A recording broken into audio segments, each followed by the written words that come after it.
for decades. My whole time in the labor movement, we've been the proper-uppers.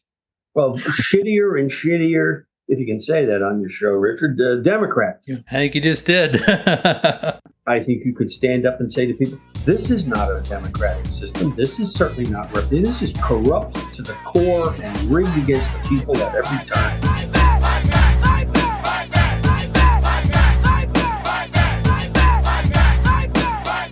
Welcome to Fight Back Radio, a production of fightbacknews.org, taking you to the heart of the people's struggle. I'm your host, Richard Berg, and today my guest is Chris Townsend, who's been an activist in the labor movement for many decades, 45 years, I think, Chris. And I was thinking back, I think you and I met during the 90s, during the Labor Party days, when we were trying to form a third party, a Labor Party.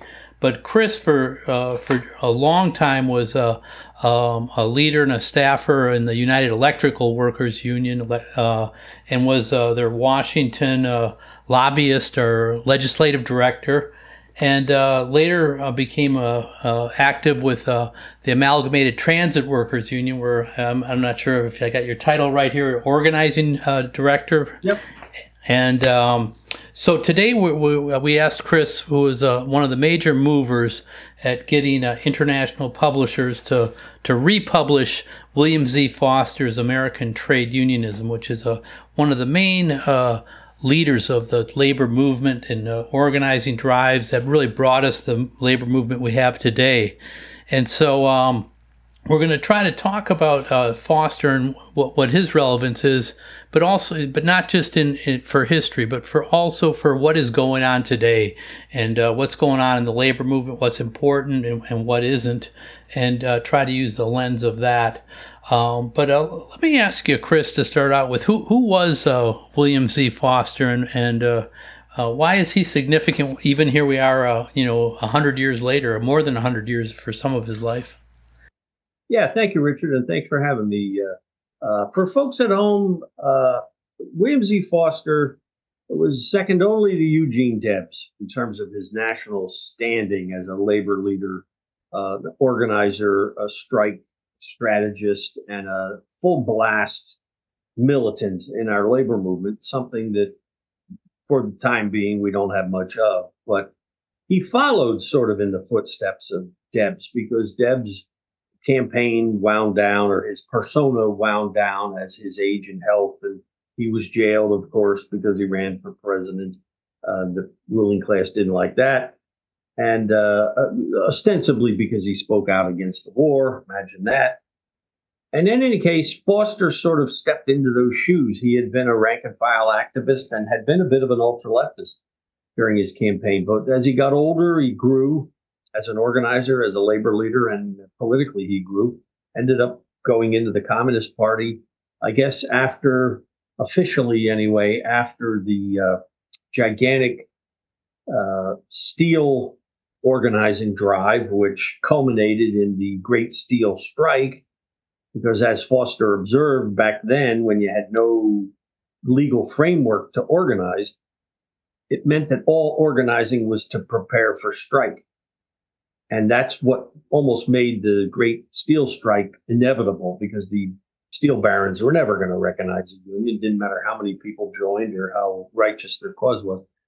But the Great Steel organizing drive, then strike, was ruthlessly smashed.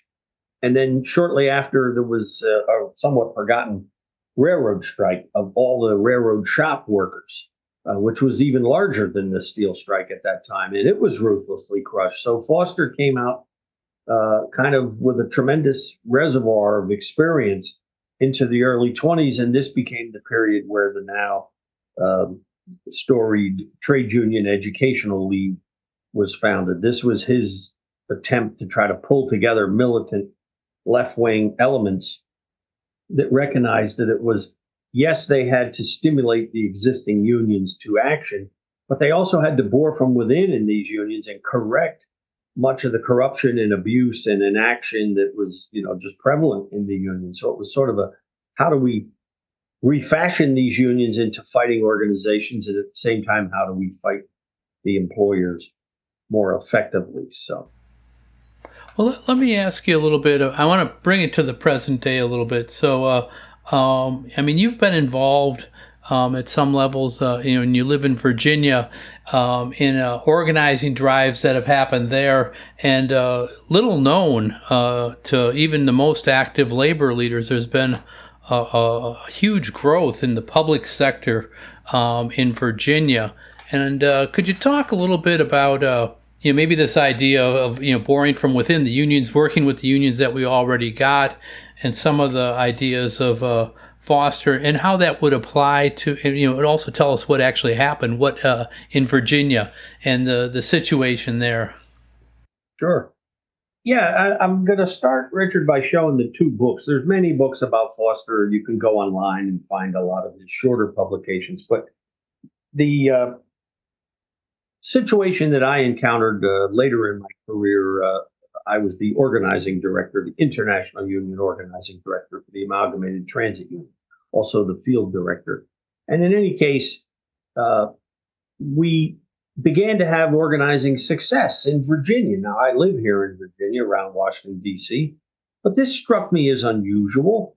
And of course, many different things were unfolding. This would have been through 2015 to 2020, pre-pandemic. But anyway, we, as an organizational need, I worked with international publishers to get Foster's collected works back into print. American Trade Unionism by Foster. This is, again, his collected works. It's 50 years of pieces that you go through. If you want a sense of what his career amounted to, this is a good book, but by no means the last word on it. For folks that are more interested or become more interested in who Foster was or what was the context of him, I also worked with International to get his biography reprinted by Arthur Zipser, and the International was nice enough to ask me to write the new foreword. But anyway, this is about him as a person, his life, and his kind of change and growth as a union. Well, we'll put both of those links to international publishers in the show notes. So our listeners, if you're interested in those books, and I highly encourage you to read both of them, but especially the one, the American Trade Unionism, although the foreword in the other one by Chris is excellent. But yes, so we'll put those in the show notes so you can easily get those. Oh, thank you. And thanks on behalf of international publishers. It's the collected works is a good seller for them. It shows the popularity. I think I'm pretty much the only one publicizing it, but that's been very effective in some ways compared to what you might expect for a small press. There's a bit of a, Richard, you probably know this, there's because of the influx of young new blood and active trade union, there's a bit of a revival, a very tangible revival of interest in Foster and interest in who he was and his writings and whatnot. So I guess the work that I did kind of dovetailed with all that, and it's added up to a pretty significant revival of who he was. Why was he important? And it is important because our labor movement, we ought not to get carried away with sometimes the what I refer to as the good news only media. And I'm referring to the left media. I mean, we like to keep morale up. We want people to know that there's hope and you can do things. So yes, there's a tendency to gild the lily a little bit, but the labor movement is in a dire life and death state and struggle. And while we don't need to focus on that constantly, we need to remind ourselves periodically that if we do not do something as a labor movement different and better and more active, the likelihood is we will be extinguished. We've been extinguished in whole sectors and in whole parts of the country. I mean, this is just a stark reminder of that. So Foster, when he came along, I'll dovetail it with the developments here in Virginia. I mean, I live in Northern Virginia. The UE sent me here 35 years ago to run their Washington office. So I've lived here my whole life, or the second half of my life, rather. And when I moved here 35 years ago, Virginia was a trade union wasteland. Private sector density was greater than what it is now, but it's only continued to shrink.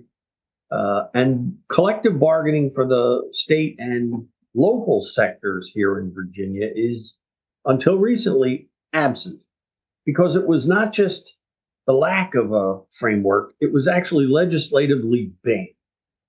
I mean, you can't get any more retrograde than this. I think we were even a few degrees worse than North Carolina. And this was done as retribution against the labor movement here. We're already a right to work state. I think Virginia was the first of all the states to ratify the right to work provisions to abolish any union shop or even an agency shop. That would have been in 1948. But when the labor movement here, before I got here, the labor movement had the temerity to actually mount a campaign to try to reverse right to work and repeal it, push back on it. That would have been in the late 70s. And it came up short. At that time, the Republican Party in this state was small. The bulk of what we would consider Republican elements today were the Democrats, the Dixiecrats. So it was defeated. And then the business community was enraged. Imagine that. And they weighed in, and somebody had to think about something they could do. So they banned collective bargaining for the local and state workforce. And while some on and off again organizing went on, what has really happened in this state, and I see it as sort of another reason why Foster is so relevant, is that in the last 5 to 7 years in the state of Virginia, we've experienced a tangible, demonstrable, numerically quantifiable union expansion, the likes of which hasn't happened in this state. I'm not an authority on what kind of expansion we had during the pinnacle of the CIO years, but this is at least that big, if not bigger. So we've seen this unfolding in the private sector and now the public sector.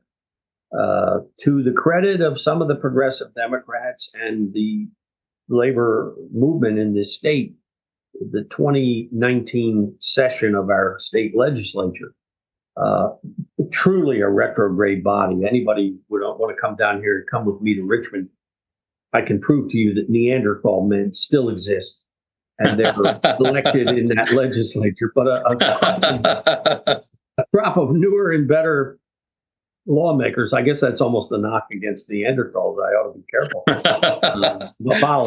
That's but good. anyway, we ended up partially repealing that ban.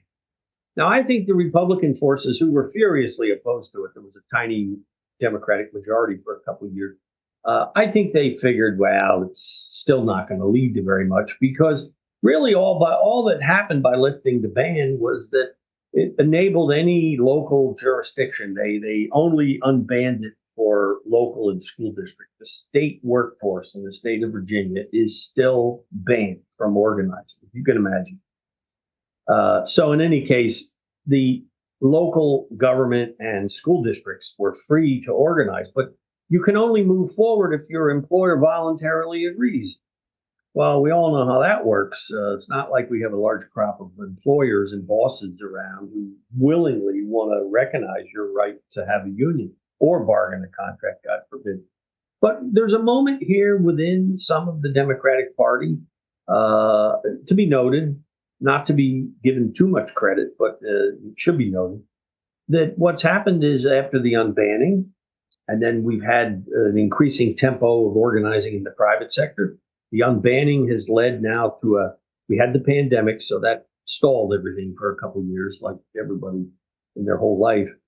But we've now begun to see union elections in jurisdictions. They're only the jurisdictions controlled by Democrats. And they've not been totally thrilled with it because many of the Democrats are not pro-union. But I think they at least see it as a moment where maybe labor can be strengthened. I mean, whether we like it or not, the labor movement is probably one of the 2 or 3 pillars that keep the Virginia Democratic Party in business. So there's a bit of a transactional, they owe us something.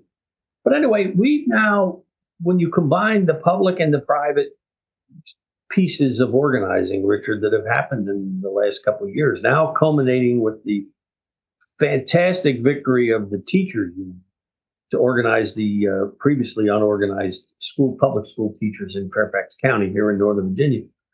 By my count, conservatively, over 40,000 workers have organized somehow through private or public sector means in the last few years. Wow. There hasn't been 40,000. Wow, that's a lot. 40,000. I would submit. I'm not going to go into my arithmetic, but I'm only counting what I can confirm. Now, what the problem is here? This labor movement is not run by Williams and Foster. I'll put it that way. That's very charitable. But our state AFL-CIO focuses on politics, pretty much, and that's it. Adjudicating beefs between unions when they happen. But the union density in the private sector in this state is less than 4%, or at least it has been until recently. But what we've seen is the mood of workers, demographic changes. The left is coming back into the labor movement, which we never had, that I could ever detect years ago. And we've had this increase in activity. So we've had maybe as many as I should seek my numbers here. I was talking about the numbers. I think my count was for the private sector. We had about 7,000 workers organized in the last few years, now joined by these big waves of public sector workers. But in any case, it ends up being a remarkable moment that I don't think anyone is noticing. I'm here. I can't believe I'm the only guy. You're hearing about it. I've written an article about it for folks that are curious about this situation unfolding in Virginia here. This coming week, an article that I've done will be published on a website, Marxism, Leninism Today. That website is simple, Marxism, or I think it's ML Today. ML Today. We'll put that in the show notes as well. We're going to be releasing this episode on Sunday, so at the time we release it, it should be out. So listeners, if you go to the show notes right now, which will be after right now, that you should be able to get that article. Yeah, and it's not, I don't belabor it, but I give a lot of actual detail about who the unions were and what was going on. But the title that I gave it, Richard, was The Biggest Union Organizing Wave You Never Heard of. The biggest union organizing wave you never heard of. Now, hopefully it'll spread around. There has been a little bit of publicity about this enormous teachers union victory that we've just had. That's 27,000 people teaching, faculty, and support staff, which were both, there were over 10,000 workers that voted for unions between the two union coalition there. We haven't had 10,000 workers in Virginia vote for a union. You'd have to go back 45 years. You'd have to go back to the gigantic and legendary organizing by the steelworkers of the shipyard down at Newport News, which was a multi-union, enormous, nationally important type campaign, and that at that time was a little bit more than 10,000, but nothing even approximating that. We've had nothing but 45 years of shrinkage and oblivion in between. So I guess I credit sort of the thematic impulse and the foster this notion that we have to get going. We can't just sit here. We have to get up, get out, talk to workers, organize them, see if we can organize them, try and fail if we need to, because there has been considerable failure amongst all this success. But Foster had an adage, which I've taken to heart my whole life. No organizing effort is ever wasted. No union organizing effort is ever wasted. And anybody listening who's done union organizing knows that sometimes it takes 2 or 3 campaigns in a workplace, sometimes more than that, before the workers finally absorb the realities and they learn, and the boss has already shown all of their Oz-like tricks. So this has been something that in Virginia, I think a number of unions, and I'll mention, just to give some credit where credit is due, on the private side, my union, I have 2, UE and the ATU, that I've been longtime members of. The Amalgamated Transit Union has organized 17 new units in the state of Virginia. 17. The operating engineers last year organized 19 new units. They were doing climate control and boiler operators in office buildings and installations. Workers United has experienced 30 new wins. A lot of that is Starbucks, but not all of it is. Unite Here has organized 1,500 people plus with card checks in private college food service. And the IBEW, just a fragment of what has happened. They've recruited over 1,000 new members. One local. They have several locals in the state. So anyway, on the public side, everyone would be familiar with who's been organizing in the public sector. I mean, in no particular order, it's the AFSCME, the service employees, the firefighters union. We have several police unions for anybody that would care about that, and we have a few other teachers, no doubt, yeah, teachers. We have a 2-union coalition in the state of AFT and NEA. So this is going on, and I guess when you and I had a chance to talk, I'm just mystified, maybe not completely, that this is happening without any official recognition that I'm aware of, I want to give credit to our Northern Virginia Labor Council and run by Virginia Diamond. And she has really been a dynamo and was supportive and really a key person to assist us in the organizing that ATU did and the other unions. The Workers United Starbucks work. She was right there with all of it. But the issue is there doesn't seem to be, as of yet, any acknowledgement of this wave, either in the state AFL-CIO or certainly the national AFL-CIO. And I don't expect to see. They're on a different wavelength. I could go on and on about that, but that. Well, let me ask you about that a little bit. I mean, so there's let's go back to Foster, and I've heard you say in the past as well that it's the radicals that are important in organizing the unorganized, that the status quo guys aren't going to get you there. And I think, Foster talked about, misleaders of labor, but he talked about a militant minority of people that were interested in class struggle and that sometimes I heard him, I remember reading, I shouldn't say I heard him because I didn't know the man, but called people live wires, or people that were willing to do something and to get out there and to challenge the status quo. Could you speak a little bit to that and how that's relevant today into our current situation? Sure. Yeah, just looking at the Virginia microcosm, Foster observed very astutely that within unions, and he imparted this to those of us that are trying to do better and trying to be more active and trying to push leftward, he made the observation that within each union leadership, people have locals and they have national unions. Sometimes there's an intermediate body there. He made the observation that within all of that structure, there is a left wing, a center, and a right wing. And that he laid out the mandate, which was the left wing that existed, even if it was small, scattered. It could unify with the healthy center elements, recognizing that in any trade union, you will find folks who are not leftists, certainly, but they have a basic understanding that we've got to do something.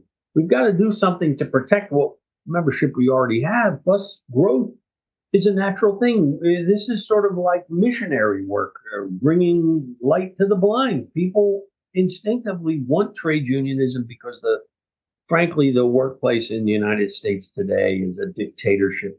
It's a misery. I could go on. Everyone knows that. It's just a disaster zone. You go to work, hope to get by. The younger generation isn't, getting any of the freebies that your generation, Richard and mine, got. So this is an imperative. And in places where the limited left wing finds itself able to work with those center elements that are forward-thinking, progress can be made.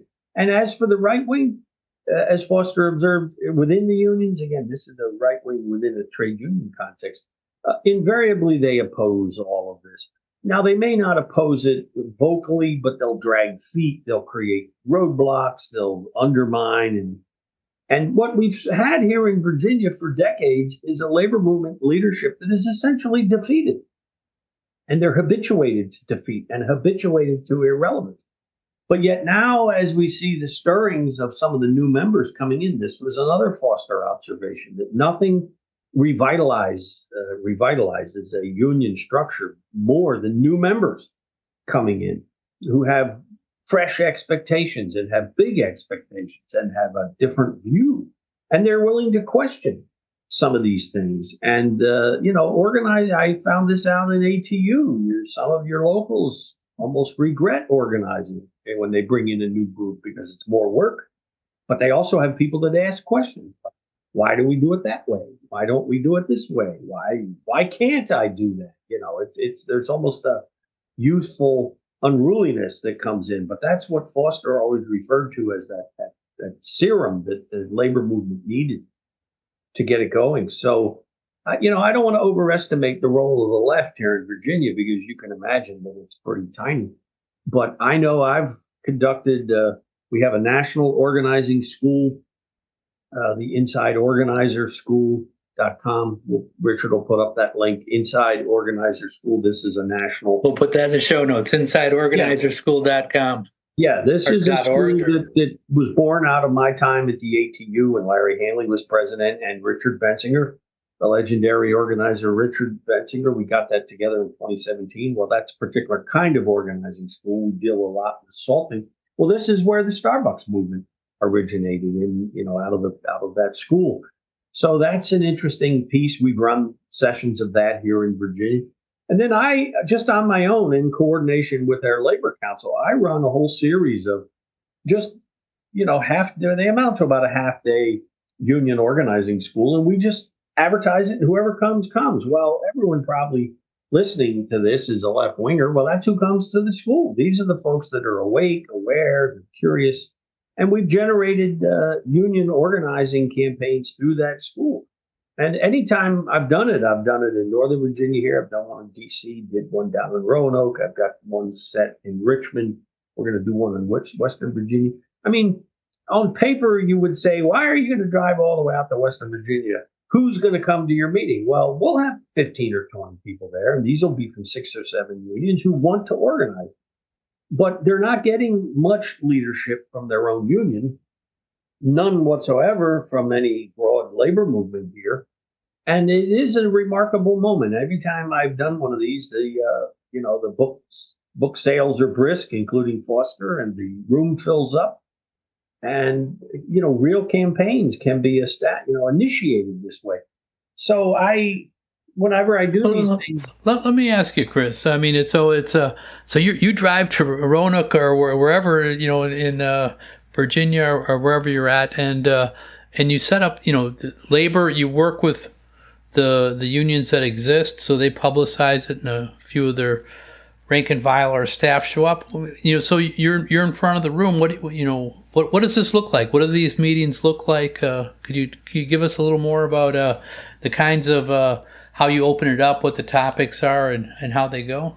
Yeah, they're just remarkably unsophisticated in that sense, but it's new to people. So even though for me, I'm giving a very basic 101 organizing school, I'm doing one thing with a key difference. I don't run social justice schools. We don't have folk music. Nothing against folk music. I run a left wing. No Pete Seeger, okay. But there are social justice organizing schools, community organizing schools. It's all valuable. Go to all of them. Go to as many as you can. You'll learn something from them. But my opinion is what our labor organizing has lacked is any content of reality with the class struggle. So when I pull these things together, I work with whoever will listen, which is usually the small left-wing networks that exist out there.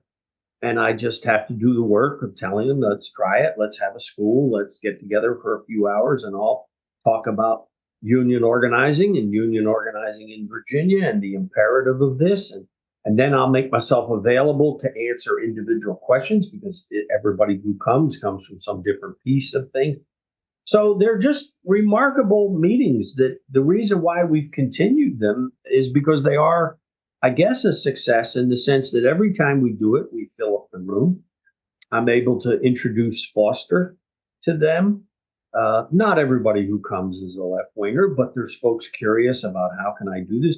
The one realization I'll say that everybody has, anybody that wants to take this, please do it. And all the classes, whether they be a national session of the Inside Organizer School or one of these homemade Chris Townsend shows traveling around the state, I invariably will quiz people and say, isn't the workplace in the United States a dictatorship?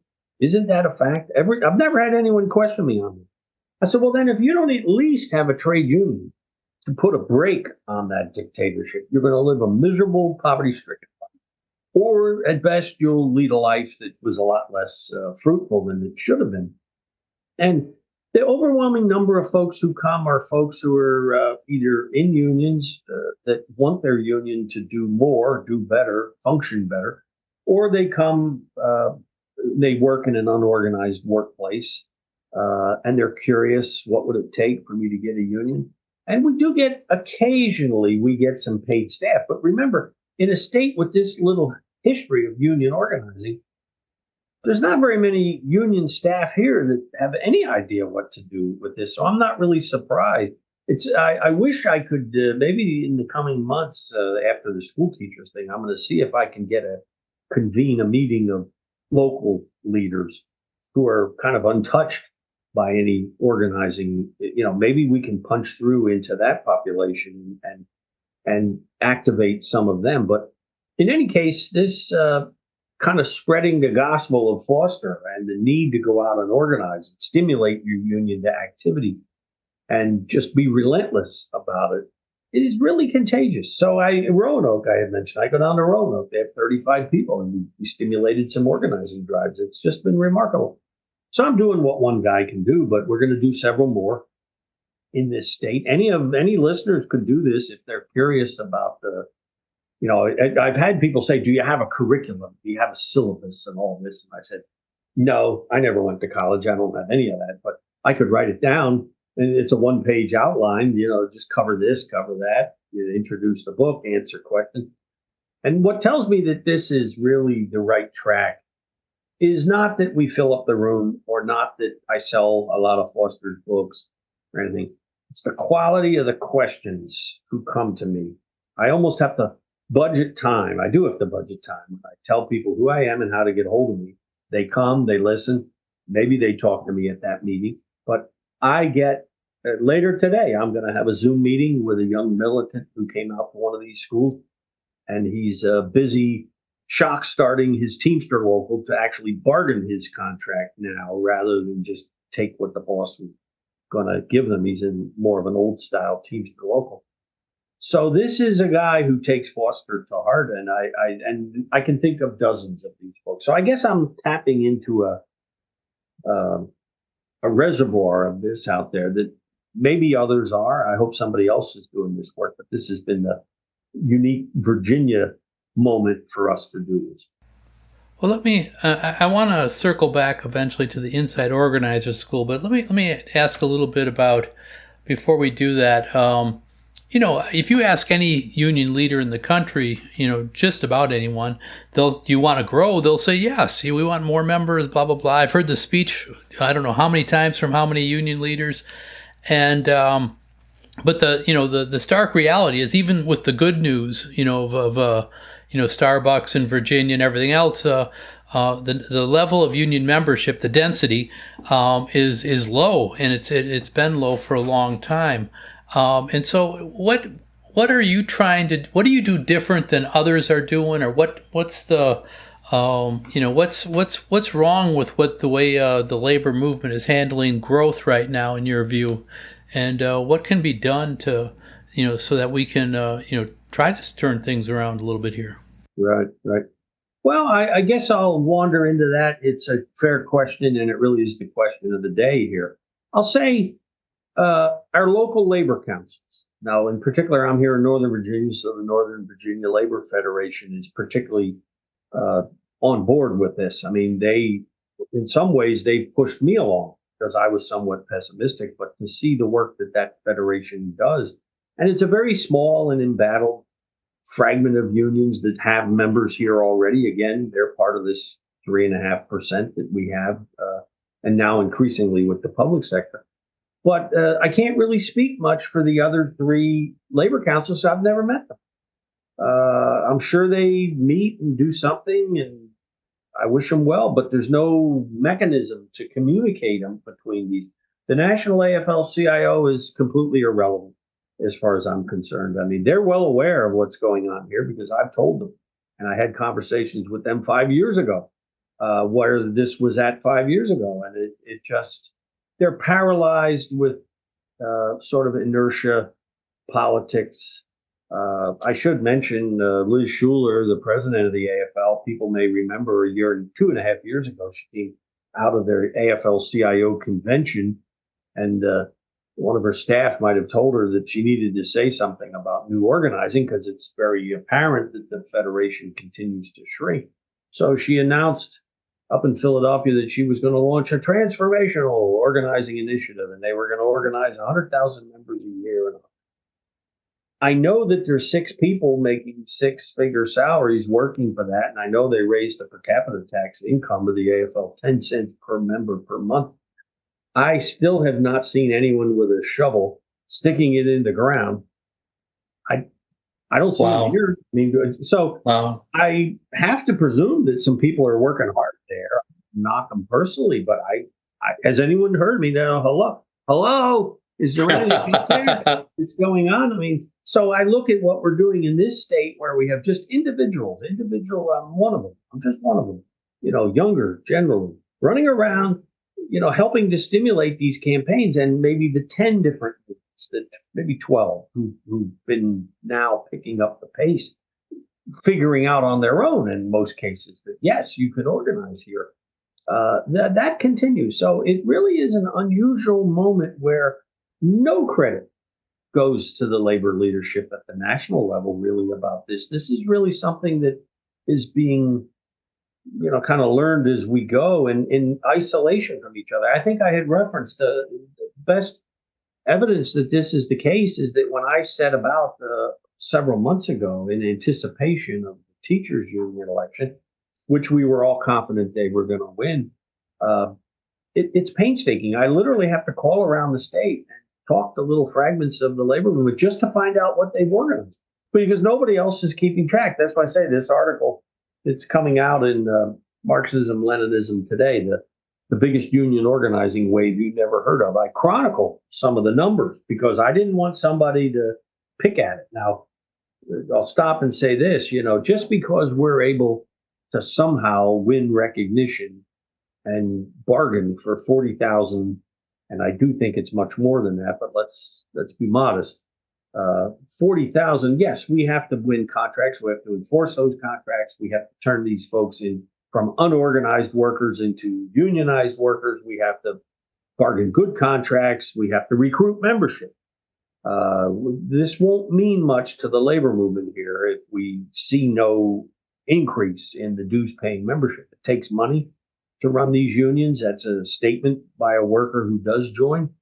And that will really start to lift the boat, so to speak, when we see that. Now, I don't know how in the world we're going to quantify that, but I guess in some, Richard, because I live here, not sure I would have picked this if I didn't live here, but I thought, I'm technically retired now from both of the unions I spent my career in. I live here. I've been a lifetime organizer. I am the jack of all trades and the master of many in the labor movement. I'm going to get busy here. I'm not a guy who retires and goes fishing or goes to Bermuda. I just hit it every day. And it's gratifying to see. It's not just to see the success we've made. I can actually, for the first time, sit here and say, I could see this doubling. We saw that with this, folks, remember, we saw this with the Starbucks campaign. We did not know we were going to get there, but there's a contagion effect. And this is no magic that we had. This is a political mood amongst the mass, in that case of younger workers who are in a mood to organize. And we haven't seen that kind of contagion in many decades, I would say. And I think the labor officialdom, the labor leaders, they are so remote from this. I think they're, as we saw with the AFL-CIO, kind of befuddled. Like, well, wow, there's a lot of young people here. What do we do about that? Yeah, no, I think you're right. For our Fight Back Radio listeners, AFL-CIO is the National organization of most unions. Almost all unions are members of it. It stands for American Federation of Labor Congress of Industrial Organizations. And it's ironic, Liz Schuler, who's the president, is not a household name. I bet very few of our listeners, I'm guessing, would even know who that is. And it's striking because, decades ago that would not have been the case. And so, but I want to circle back a little bit to this inside organizer school that you were talking about, and Starbucks and some of this came out of that. So back in the day when you were the and I probably got your title wrong here, the International Organizing Director for the Amalgamated Transit Workers Union. You were involved in setting up this inside organizer school, and could you say how that came to be, and what your thoughts were, and then what the reality was, and whether that matched what your plans were? Yeah, this is not a remarkable story. It was just it was necessity and the need for something. I find myself, I had retired from UE after 25 years, very reluctantly. Anybody that knows UE knows you don't really ever leave UE. It's unique. Sadly, it's a unique kind of beast. But I retired because I had been a member of ATU when I was a kid, and a local officer and a local very productive young organizer. And then Larry Hanley, who's now deceased, he managed to wrest control of ATU from the old guard.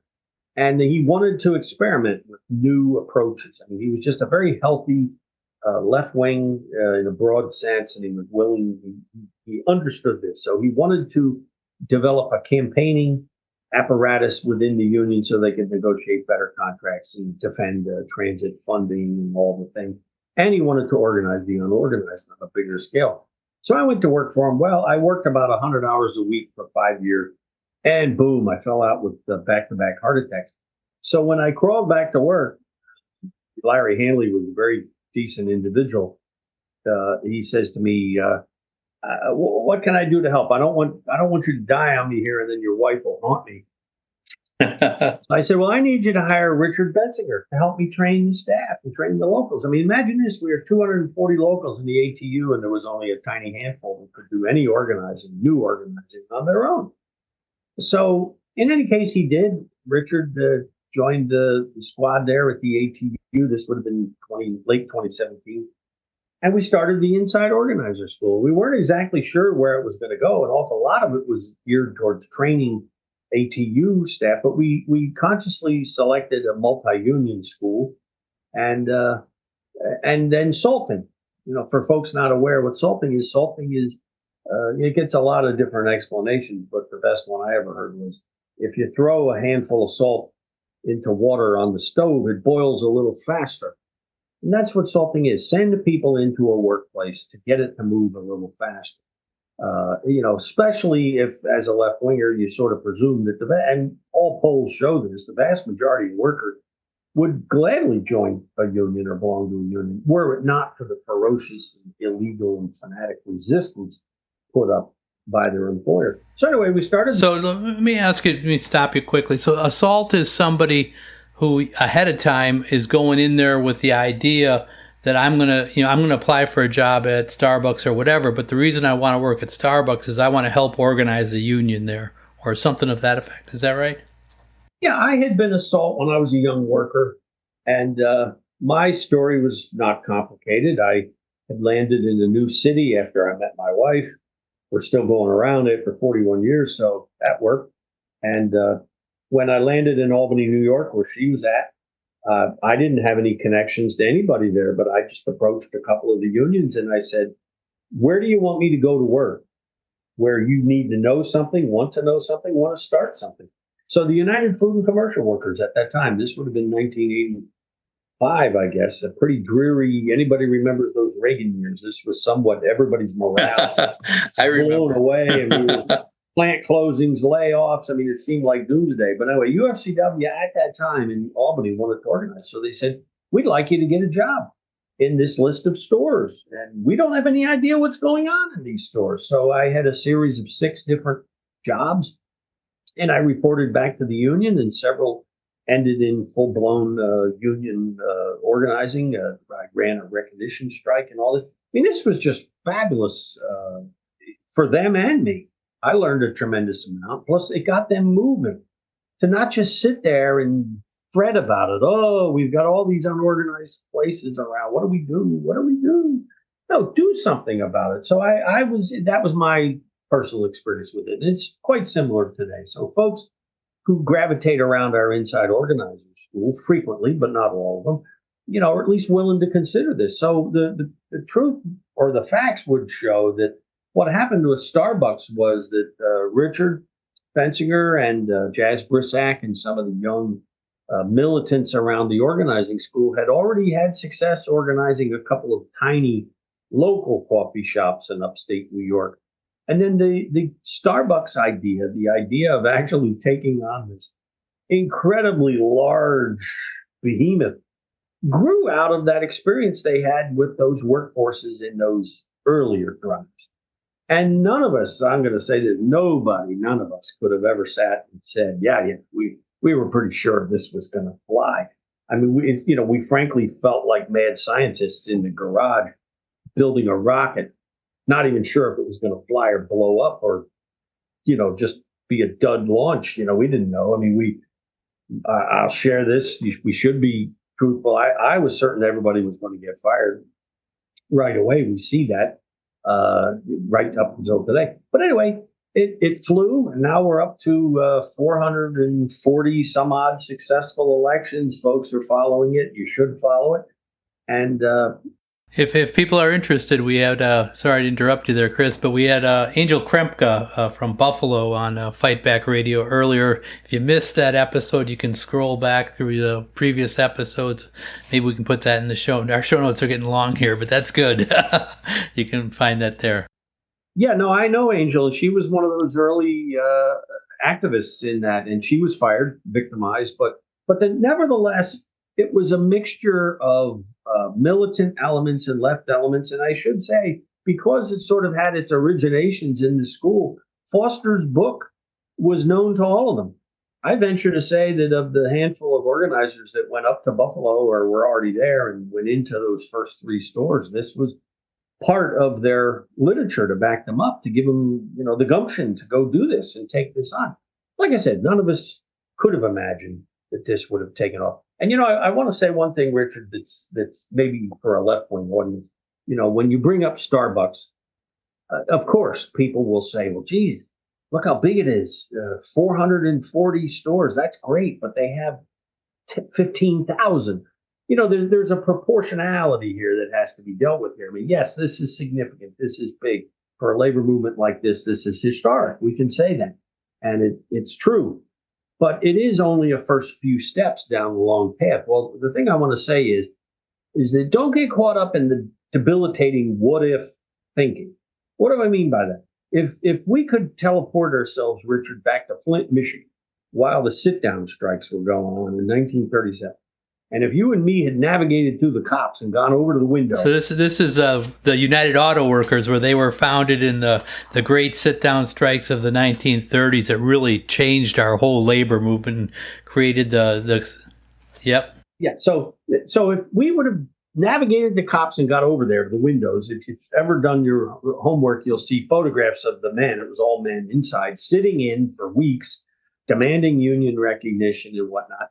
And this was national news. This was quite a thing, and hadn't happened that same way for decades. Anyway, if we would have done that and said, hey, bud, this is great, but how are you going to get a contract out of General Motors? Look how big they are. There's 128 other General Motors plants that you're going to have to organize. How are you going to do that sitting in here? What are you going to do if the National Guard comes and shoots everybody or gasses everybody? Well, they would have all been perfectly fair questions, but they're perfectly fair questions for Starbucks today. But what I say, folks, is if we had done that, that guy that was talking to us, his answer would have been, how the hell do I know? How do I know where this is going? I'm playing my part here. I'm doing my part. We got to hope for the contagion. We got to hope for the mood of the masses. We got to hope for that working class solidarity that's kind of natural, that working people over and over and over again, even under dire circumstances, will rise in support of each other. So I guess I find myself all the time sort of shutting down well-intended, but just folks who are just defeated. I don't know. Maybe this is part of the problem of the left. We sort of talk ourselves out of too much. Because we do maybe study the numbers, and sometimes you got to get up there and just jump off the diving board and show by example. And this, if nothing else, proves it. And I should say that there's other successful campaigns that have emerged from the organizing school. They're just, with the exception of Ben and Jerry's. Anybody who's followed Ben and Jerry's in Vermont, that was initiated by the organizing school, two different unions who finally cracked a tough nut there. But there's probably 10 other successful campaigns. I know I had 2 in ATU, but nobody would have heard of them. They're small, local type things. But the school has proven its worth, and it continues today. So it's insideorganizerschool.org, and that'll tell you what's going on and a little bit about the school. Yeah, it seems like this is in sync. Your whole, what you just said is in sync with William Z. Foster as well. I mean, the book American Trade Unionism that you're promoting, and I'll promote as well, it talks. I remember especially about his campaigns during and just after World War I in meatpacking in Chicago, and then steel across the country. Those were, like you said, similar to auto. People would have said, "What the heck are you doing there?"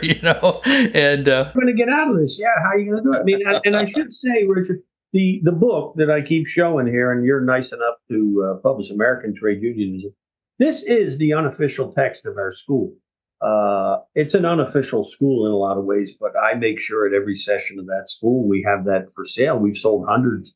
A couple thousand people have come to our school by now because we kept it going even during the pandemic. But it's certainly not the only thing. I mean, it is a bit of a historical item, but it's really the ideological impulse that I was just convinced that we needed to have. That when I made my somewhat critical complaint about the social justice schools and all this, they're nice, but they're lacking in urgency. The people who teach them make good money. There's a whole bureaucracy of this training that exists. And what we need, in my opinion, is to sit down like I do with not only the big school, but these smaller schools that I'm talking about, saying, Richard, you told me during the introductions that you worked for Wells Fargo Bank. Well, do you know that there's organizing going on at Wells Fargo Bank? Are you going to play your role and everything? This is a true example of something that happened in one of our schools. And we got this worker plugged in to the CWA network that is tackling Wells Fargo. I mean, you would have been laughed out of the room a few years ago if you'd have talked about organizing banks and whatnot. But all around the world, they're organized, but not here. So is this one person going to trigger some big tsunami wave? No, they're not.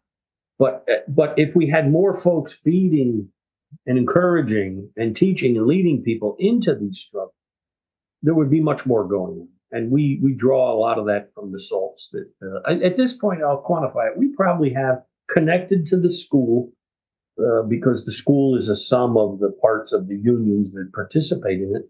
We've probably got 6 or 7 salting projects going on out there with different unions. I'm running one here in Northern Virginia for one of the unions that's a participant. So again, it's not a miracle cure, but as leftists, we have to do more. Period. Yep. Yeah, no, I think that's right. Let me pivot a little bit here. And I wanted, I mentioned in the intro that I met you during the 1990s during the Labor Party movement. And I want to ask, and you talked a little bit about Virginia and the getting the Democrats to do something right for a change. And, I think it's, I think our Fight Back Radio listeners are pretty much unanimous in writing off anything the Republicans are doing these days. But there's this, there was this movement in the 90s, I think, coming off of, disappointment from Clinton from certain sectors and, black electoral upsurge in the 80s, Jesse Jackson, et cetera. And there was a hope of a Labor Party Our friend Tony Mazzocchi from the Oil, Chemical, and Atomic Workers was willing to, put his name and, union connections behind it. I know you were involved in it at a high level. And, as we look today, we got, Joe Biden, who's, involved in genocide in Palestine, and, Donald Trump, who's probably going to go to the presidency instead of jail. I'm not sure yet. But what do you think of the Labor Party from the 90s, and what's your assessment there? And should we continue to be going that way? I mean, I think that's also an important piece of Foster's history too, as he grew as a political figure through the course of his life. If you follow, his what he did within the Communist Party and his vision that he provided to working people about politics. So, what are your thoughts on that, Chris? Yeah, thanks. I mean, the Labor Party is probably barely known to the younger generation. Came and it went. It emerged out of Tony Mazzocchi was the founder or the real moving force of it, and it began as an organization called Labor Party Advocates. It was merely a sort of a TUEL, Trade Union Educational League type of device that just wanted to stimulate a discussion about the issue. Do we need a Labor Party? Is this relevant? How do the members feel about this? Well, I'll remind Richard, you probably know this, but for those of us that were busy with Labor Party advocates, which predated Labor Party, which would have been the very late 80s, early 90s. The one thing that we did that was just an unbelievable revelation was we would run into local labor leaders, national labor leaders, and they were well aware that Clinton had sold them out and was, interested in liquidating labor, not saying it, but doing it. So they would agree, geez, yeah, we need something. But I don't think my members are behind me on this. There's always that political caution about where are your members. So we took them off the hook. Let's do a poll. Let's do a study. So we had different iterations of this very simple poll. Go ask your members what they think. So one of the questions, maybe one of the first ones, is to ask a worker, a member of that union, do you think that the Democratic and Republican parties represent your interests? Well, there were other questions, and none of them were loaded questions. They were all fair questions. But anyway, this was a bombshell. This set off an unbelievable stampede of people to the Labor Party. Once that local and regional leadership saw that overwhelming majorities of their membership, and this is 35 years ago, they had already decided that this two-party system was the bunk and that it was dragging us down and it was not meeting our needs. So that one singular thing, that polling kind of enabled us to get up on our feet. And it existed for a number of years, did excellent work. It succumbed. There'd be different opinions, I'm sure, but my view of it was we were dragged down by an acute deterioration of the labor movement itself. The evidence for that would be, I think at our peak, we had 13 national and international unions that had endorsed the Labor Party. I don't think that even half of them even exist today. The membership loss was so severe that they merged with somebody or practically knocked out. So a lot of other reasons why. But the Labor Party was a fascinating experiment. We need to consider it. It laid down some real good lessons like that polling. I would love to see that poll today, because we see public opinion polls today that say that nobody likes either one of the choices or a greatly reduced number of people, But I guess I'll say, Richard, as leftist, I'm a communist, and nothing I've seen in 45 years has changed my mind. But I think we're moving into a new period, a new era. You see this with Biden, with Trump. I mean, this is an illegitimate system. This just oozes rot on both ends of it. And of course, we're always put in this horrible situation. And I think that the leftists end up burning up enormous amounts of energy, propping up Democrats. Think about it. That's our role for decades. My whole time in the labor movement, we've been the propper-uppers. Well, shittier and shittier, if you can say that on your show, Richard, Democrats. I think you just did. So we end up finding ourselves with a Democratic Party that only has to be several degrees to the left of wherever the Republicans are. And they've got us. We're trapped. And And just like I stand up in front of these audiences in these trade union organizing schools, and I say to them, the workplace is a dictatorship and no one disagrees, I think you could stand up and say to people, this is not a democratic system. This is certainly not this is corrupt to the core and rigged against the people at every turn. So what do I mean by that? I'm not advocating a boycott. I wish we could get 10% of the amount of energy that our left pours into propping up Democrats, into organizing and reorganizing workers. And I think that we all left organizations go through iterations of this. They spend oceans of time, money, energy at propping up Democrats. At the end of the election, they get a crappy Democrat because that's preordained based on, and then their own organization is still, non-existent or only minimally organized. We become expert at building somebody else's organization rather than our own. So I'm not suggesting an ultra-left boycott or anything, but it's just a sobering look. If we don't do more to build our own organization, our own capacity, and develop our own cadre, not just casual members who pay dues online, but folks who really come forward and want to, conduct, revolutionary work, it will never come together. And we'll just be pulled down the sewer or into the furnace with the Democrats, which is where they're headed. So, yeah. No, that's a good answer. We could dig into this a lot more, but unfortunately, we're starting to run out of time here. Is there anything that we haven't covered here, Chris, that you want to get across to our Fight Back Radio listeners, or any other points you want to raise? I would just say, pay attention to the Inside Organizer School. You've got the website. It's in the comments. Certainly, anyone watching this should get hold of either or both of the books that we talked about, the collected works of William Z. Foster and the biography of him by Arthur Zipser. And then I would just say you've got to get rooted in the workplace. The history has shown us the working class is the central class, it's the central piece of our focus. And we tend as a movement to be drawn, pulled away from that for a lot of reasons, for an awful lot of reasons. But we need to come back to that and say, are we speaking and talking to workers in the workplace? Are we reinvigorating the unions that may still exist? Are we building new ones where they do not exist? And until we get back to a much deeper piece of that, we're going to be lost. And I would say to folks, our left in its most vibrant and growing phases, the Socialist Party and then later the Communist Party, that was the periods that they were doing it. Now, we were driven out of the workplaces. We were driven underground and so here we are. But I think one of the most destructive but unintentional legacies that comes down to us from the 60s is the aversion to dealing with the workplace in many cases.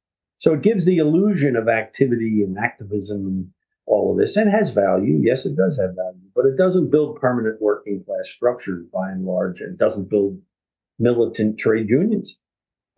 It's a sobering thing, but I would encourage everybody to take a look at the school, take a look at those two books, and if you want to know how I did my local schools, just get hold of them. Tell Richard to get hold of me. I'd be glad to. I find myself increasingly. I got a call the other day from Dallas, Texas, where a group wants to run one of these homemade schools. The labor movement's not going to do it, so let's do it.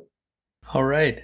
And then they can find you. You write for ML Today, and so they can find. I've seen several, not just the article about Virginia that is out now, but also you've written about politics and about the current labor leadership and organizing and other things. Yeah, thank you for reminding me of that. I'm derelict for not doing that. I mean, Marxism-Leninism Today is a lively little website. It's been around 20 years. I've been a supporter from the beginning. But if you search, once you go to the site, ML Today, and you put my name in the search, it'll bring up the whole queue of articles that I've written, most of which is labor. And I got to say, it's I shouldn't be my own judge, but the ratings are good. And it's just that I see too much of the other labor writing not dealing with the more mechanics, not the numbers. Too great of a tendency to want to declare upsurges and big victories. Yeah, and there are some. Let's celebrate them. But I think we need to get more into it. I have a series up there now. What's wrong with the labor? What's wrong with our political action?